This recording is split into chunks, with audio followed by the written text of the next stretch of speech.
vínculo de amistad con Conrado en su exposición Abriendo Gavetas. Conrado, ¿qué nos puedes decir del título de la exposición y de lo que se va a encontrar la gente cuando venga aquí a la exposición a verte? Bueno, pues evidentemente gaveta es un término que se usa mucho en Canarias, tiene procedencia portuguesa, pero realmente si lo queremos exportar a la península sería abriendo cajones, los cajones de las mesas, ¿vale? De cualquier armario, ese tipo de lugar donde guardas las cosas y después tiras, sacas y bueno, pues un poco es eso. Abriendo gavetas significaba el intentar sacar cosas que llevo guardadas, incluso que nadie ha visto, ¿vale?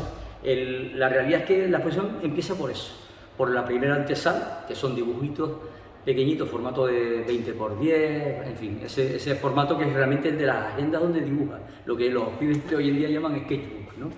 Entonces, eso yo nunca lo he mostrado. Y lo que está expuesto es desde los años 80 hasta hoy, o sea que hay dibujos del 2025 y así tiramos hacia atrás salteados, porque tengo miles de dibujos de ese tipo. Entonces quise mostrarlo, pero la realidad es que todo es porque era mi cumpleaños. El 16 de octubre cumplí 60 años y decía, bueno, mi regalo va a ser una exposición donde voy a intentar aunar algunos dibujos o todos los que pueda para esta exposición individual y el otro contenido era el poner, evidentemente, la obra que he hecho este año, que tampoco es que haya realizado demasiado, pero sobre todo el intentar poner todos aquellos cuadros que he realizado para colectivas y que en este momento compartís en la misma sala. Quiere decir, es como una especie de reunión familiar. Hermanos que han salido en distintas épocas, en el 2024, hay cosas del 2020, hay cosas del 98, pero que nunca han estado en una individual de sus propios hermanos que nacen a la vez, porque cuando hacen una individual normalmente todos esos hermanos nacen en ese año, ¿no? En este caso hay hermanos muy mayores que son a la vez los que sería la pintura cuando eres más joven, porque lo que tú haces cuando eres joven, esas pinturas son las que tienen más años, ¿no? Es un poco una cosa que siempre me ha llamado la atención, ¿no? El tema de la madurez del pintor, pero a su vez de la inmadurez de lo que sale ahora, de lo que se genera en ese mismo año, ¿no? Entonces, pues un poco era la idea, básicamente es reunir obra y después tener, digamos, el aliciente de que si no te viene la gente para ver la exposición, vienen por tu cumpleaños. Entonces, era casi un éxito asegurado, ¿vale? Muy buena Como idea. así fue, ¿vale? ¿Y qué técnicas nos puedes comentar que hay ahora mismo en la sala? El que venga a la sala, evidentemente en la primera sala, al ser todo dibujos que proceden de lo que llaman los chicos de hoy sketchbook, es papel. Pero después en la sala principal, la mayoría, el 80% es acrílico o pintura plástica. Yo mezclo acrílico, pintura plástica, esmalte acrílico, son todas pinturas al agua, la base es el látex y son con las que normalmente yo hago los murales. Entonces, yo digo acrílico, pero realmente la base casi siempre es pintura plástica, ¿vale? Sobre casi siempre soporte en madera. También hay dibujos con técnicas, no digo novedosas, pero son técnicas que yo he investigado bastante, que es el carboncillo, lápiz compuesto, sobre madera pintada de blanco, con una imprimación acrílica en blanco. Y eso te da una serie de características especiales, por decirlo de una manera, que conllevan un tratamiento muy especial para que después lo puedas sellar, porque todo está en el aire. Y también hay algún detalle ahí de acuarelas sobre papel, pero acuarelas sobre también madera en blanco, ¿vale? Que también tiene toda esa, digamos, cocina por debajo que no se ve, porque el que no lo sabe, pues pasa desapercibido, pero bueno, que a mí como he sido siempre profesor, a mí me encanta explicar las cosas. Y yo digo que lo que explicas, no, hay gente que dice, bueno, pero esas técnicas que las has investigado tú, las dices. Pero eso es como los chefs hoy en día, todos los chefs dicen sus recetas. Antiguamente nadie decía nada, eran trucos y secretos. Para mí los secretos no importan, lo importante es favorecer que otros hagan y sobre todo que aunque tú des una técnica, lo importante es lo que se haga con esa técnica, no la técnica en sí. Eso es mi criterio y por tanto me sumo a esa idea y por eso está aquí y intento que cuando venga gente joven pues mostrarle cómo se hace el procedimiento, ¿no? Sí, y a la gente joven o incluso las personas de cierta edad que quieren ser artistas, ¿qué consejo le darías, Conrado? Hombre, pintar mucho y ver mucho, ¿sabes? Yo, por ejemplo, las primeras acuarelas que hacía yo las veía de mi padre. Mi padre es un hombre renacentista, es aparejador, es abogado, sobre todo es poeta, pero también dibujaba y pintaba. Él dejó de pintar cuando yo empecé a coger un cierto nivel, él fue dejando un poco las acuarelas, pero las primeras las veía yo en casa.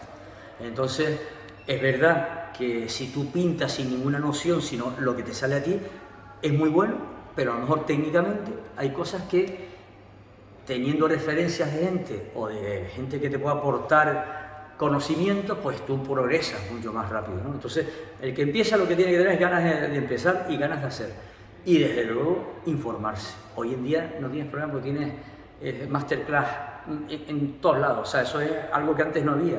O veía yo, por ejemplo, mis masterclass de acuarela, por ejemplo, que yo viví muchísimos años solo de pintar acuarela, eran viendo a los acuarelistas cuando ponían, no pintando, sino cuando ya ponían sus obras. Y a partir de ahí intentaba ver los cuadros, como le digo a los que han sido mis alumnos, de dentro para afuera y no de fuera para adentro. ¿Sabes? De observar un cuadro de fuera hacia adentro es simplemente ver lo que está plasmado. Hay que intentar ver cómo lo hizo el pintor y la única forma es ver qué se hizo primero, qué se colocó después y en qué se terminó. Y eso es lo que yo llamo leer las cosas de dentro hacia afuera, que es distinto al que normalmente viene y visualiza una obra, ¿no? Tal cual. Porque siempre la lectura es de aquí hacia adentro. Y entonces es más difícil entender, hay que buscar dónde están los trucos, cómo lo ha hecho. Si todo eso te lo dice alguien, evitas la fase de investigación del doctor Gadget, ¿no? ¿Sabes? Es una cuestión de que todo lo que te asesoren o que puedas hacer masterclass, eso es un puntazo, porque en esas 2 horas, 4 horas o 2 días, toda esa capacidad que tiene esa persona que la está dando, te la está transmitiendo, después tú lo que tienes que es avanzar, ¿no? Es muy importante. ¿Y tu experiencia con el gran maestro Antonio López, qué nos puedes comentar así? Bueno, lo que quiero que te diga, la primera vez que fui, yo lo conocí en el 2009, tuve el honor de conocerlo en su casa. Fui con Freya, con mi mujer, con Aida, que ahora tiene 27 años y tenía 7 añitos, no creo que tuviese más. Entonces ya fue digamos, de esas cosas que te pasan y que las tienes ya guardadas en la memoria, ¿no? Pero con él y con muchísima gente que después yo he llegado a exponer con ellos. Estoy hablando de Víctor Esquerro, de Miguel Arrocha. Para mí eran sagrados y con el tiempo logré exponer con ellos. Incluso yo los invitaba a exponer conmigo, ¿vale? Entonces con don Antonio, pues tiene 89 años, tiene una potencia todavía, una vitalidad increíble, increíble. Yo ahora el curso que hice en este mismo mes, pues denota eso, que respira vida con 89 años en la cantidad de proyectos que tiene. Y no vas tanto a aprender exactamente de él, sino de convivir con él y sobre todo un reencuentro con un montón de gente que nos vemos solo en los cursos. Entonces para mí es un momento muy especial y de hecho esta vez que fue previo hasta individual, lo lógico es no haber ido, y era también un regalito que yo me tenía para mí, el ir con don Antonio a Olula del Río, que ya lo recomiendo, en Almería.